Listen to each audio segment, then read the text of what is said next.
And we will start by taking a look at our top business stories, but just also for our Twitter poll, if we might remind you for that one, we are asking you how's the last-minute shopping and travel going.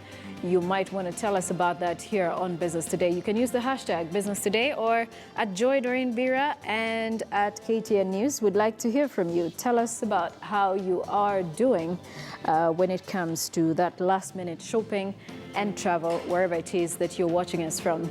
Now, let's start by giving you an update on the latest top business stories. And the Kenyan shilling is steady against the dollar, owing to major order tickets coming from energy sector importers purchasing oil products. And commercial banks have quoted the shilling at 102 shillings and 25 cents buying and 102 shillings and 45 cents selling to the dollar, indicating no change compared to Thursday's and Wednesday's trading. On Monday, importers restocking for the festive season saw the dollar weaken slightly, and we will be keeping you up to date as well in that regard.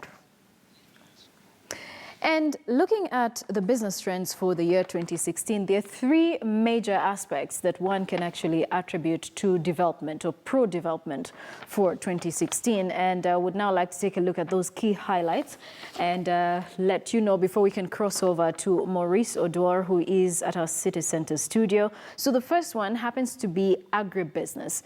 And for those of us who have been keeping tabs with the year 2016, a lot of technology has been pumped into the agriculture industry that actually is one of them that leads when it comes to foreign exchange earnings for the country today. When you talk about coffee, you talk about tea and other agriculture products, you can almost see that this is where the bigger chunk of our revenue has come from in the country today. And the second one happens to be the ICT industry. ICT has put Kenya at a new level of internet marketing consultancy, as well as social media consultancies and content creation, online marketing, online forex trading, as well as article business writing. And you can also add to this financial technology that we have seen banking institutions tapping into at a very high level that has actually driven up revenues for the country this entire 2016. And the third one happens to be real estate. Now, housing in the country this year has been booming more than ever before.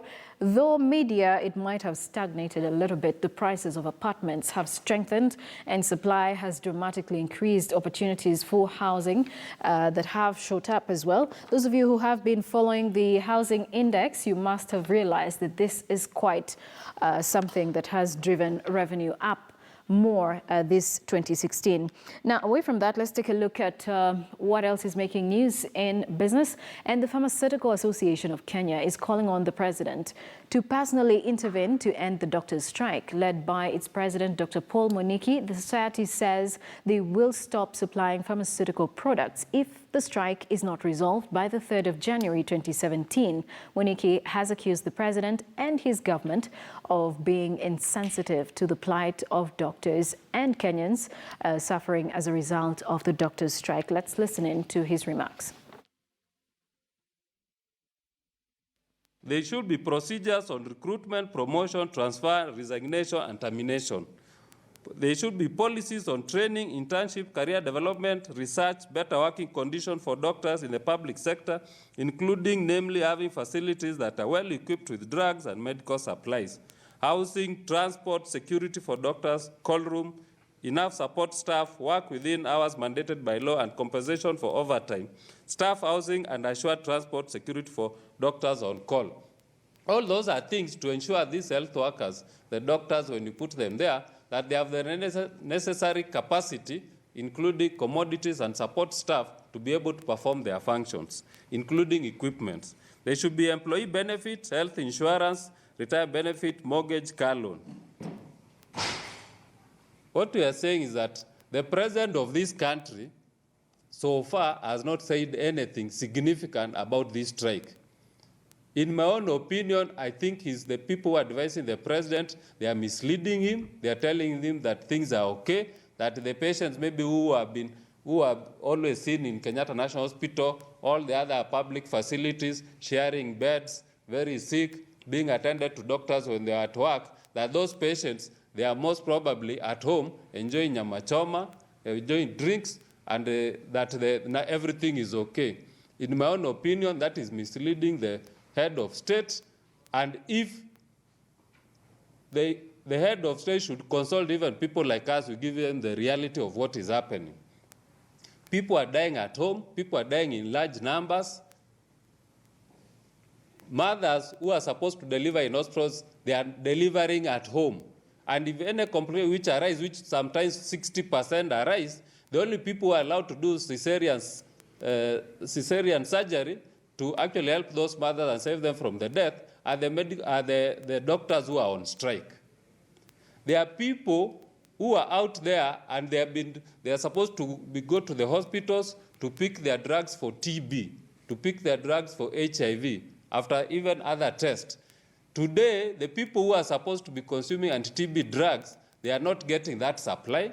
That means we have a risk of getting drug-resistant TB or multi-drug-resistant TB due to these kind of shortcomings, and this is a great health risk to this country. Patients who are supposed to be on ARVs, they are not supposed to miss even a single day on the supply of those products. The ARVs are distributed free of charge in public facilities. Private facilities don't distribute ARVs. So the thousands of people who are supposed to be on ARV and they're supposed to be collecting them regularly from public facilities, right now they are not taking them because they don't have those drugs.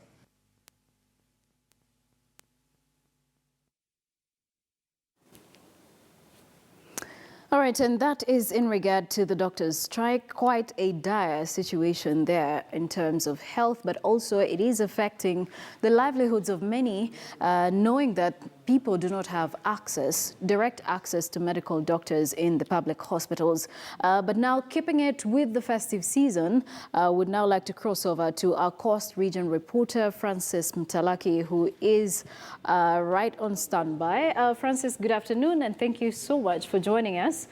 You have been giving us quite some amazing stories about how people in the coast are making merry of the festive season. What's the latest that you have for us today? Are the car bazaars any busier as a result of the Christmas season?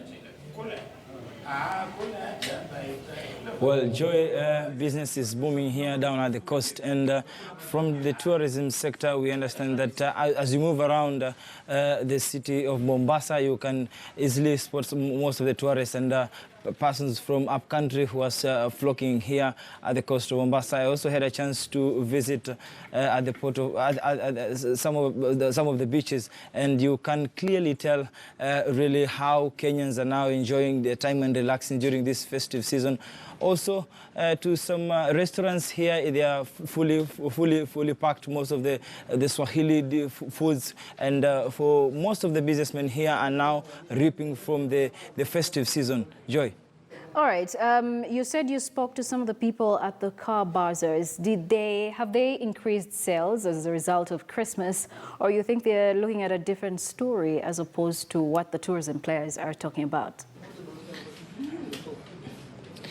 From the car dealers, I've been able to speak to a number of them, and they're saying that 2016 has been a fairly good year, and with the festive season, there is some increased sales in terms of the clientele and Kenyans who are coming to buy new cars. Specifically, some of them have ordered from upcountry, and most of the businesses are coming for, maybe if it's a client who is coming to buy for himself or herself, he chooses to buy a new car and stay around here at the coast, so as to be able to move around here and there, and before he leaves for upcountry, that is later in the coming days. But also they say that some of the challenges that they're facing is the cost of the cost of importation. That is, you remember early this year there was a fee that was introduced by the national government through KRA, and they're saying that this seems to be a setback in terms of their business. And one of the challenges are saying that is the cost at the port. This is with regard to the fee that is paid there, and also they say that the time taken to clear your cargo or the cargo that they have imported, it has reduced, but you look at the fee is totally different. And also it is the culture of Kenyans. They say that most of them seem to look at the plate numbers, saying that if you have a car which is maybe they had ordered it 3 months ago and the number plate is different different from the one like the KCG from KCB. Most Kenyans seem to prefer the latest number plates. Joy. Well, interesting that we actually seem to prefer the latest number plates and not the latest model of the car. So finally, have you managed to go towards the ferry side and see what kind of activity is happening there around the festive season? If yes, you might want to share with us what that is like.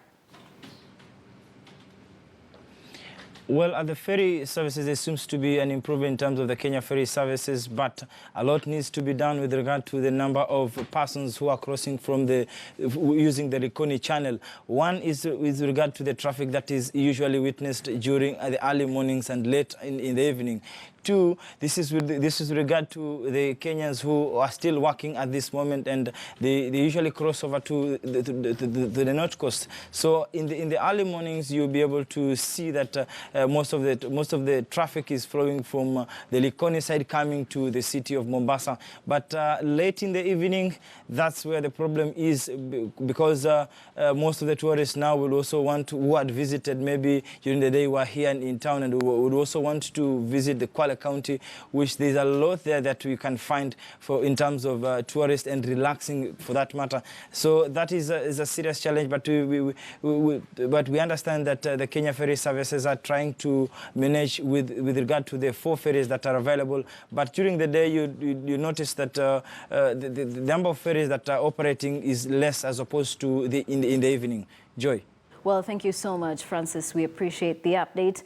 That is KTN's Francis Mtalaki giving us an update on how business is booming around this time, around Mombasa County. And I guess that is where the biggest activity is. Earlier in the week, we did hear that airlines have increased their routes to that area. And guess what? We are shortly going to be speaking to Maurice Odwar, who is going to be talking to us about the business trends in 2016. So we'll now take a short break. When we return, we'll speak more about the 2016 business trends. Do stay with us.